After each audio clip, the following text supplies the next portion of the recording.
The SEC opened a formal inquiry in December. I have known since January that the inquiry will reach me. I have not told my husband. I have not told my brother. I have been preparing for the moment for 10 months.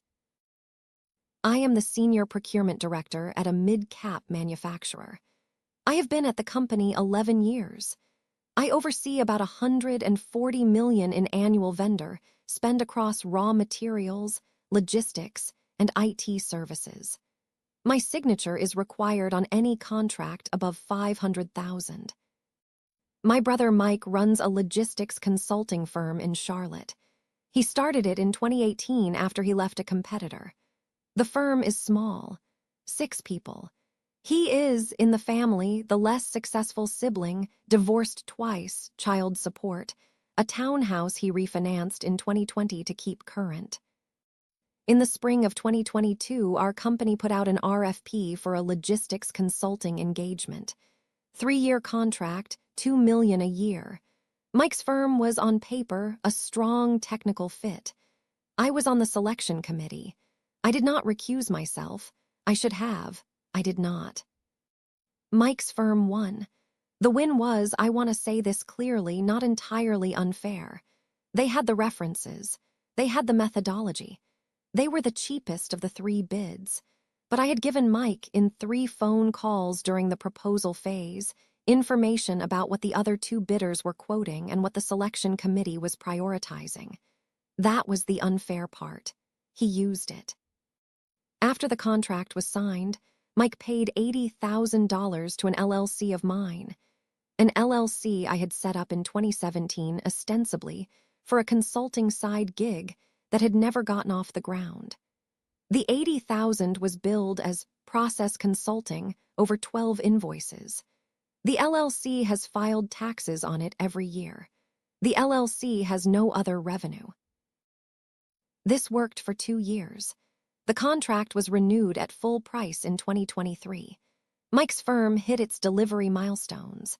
The compliance department did its standard annual review and signed off both years.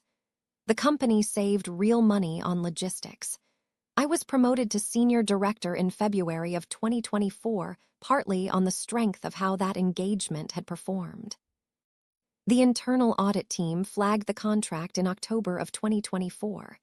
The flag was, in their words, routine, a sample-based review of large, related-party eligible vendors. I had answered the related-party questionnaire each year with a no. The auditor pulled the vendor file.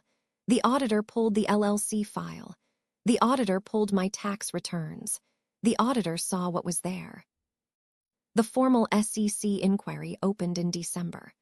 The lawyer I have retained, paid through a personal line of credit, so the firm doesn't see the legal spend, tells me the inquiry is in the early evidence-gathering phase, that I will likely receive a Wells notice next year, and that I should anticipate civil charges. He says the criminal referral is a coin flip depending on how cooperative I am. Mike does not know any of this. Mike thinks the contract is going to be renewed for a 4th year. Mike paid me the most recent installment of the kickback in February. I have not spent that money. It is in a savings account in my name. The lawyer says don't move it. My husband does not know any of this. My husband saw a piece of mail in November from the lawyer's office and asked what it was. I said it was about a will. He nodded. He went back to the kitchen. I have been preparing for the moment when the company calls me into a conference room, and the GC and an outside attorney are sitting on the other side of a table. The lawyer says it will happen by the end of the summer. He says I should know now what I am going to say. I have spent 10 months thinking about what I am going to say. I have not landed on a sentence yet that I believe. The savings account has $80,000 in it. The lawyer says don't move it. The lawyer also says I am probably losing the house. My husband still does not know there is a house to lose. What would you have done? Tell me in the comments.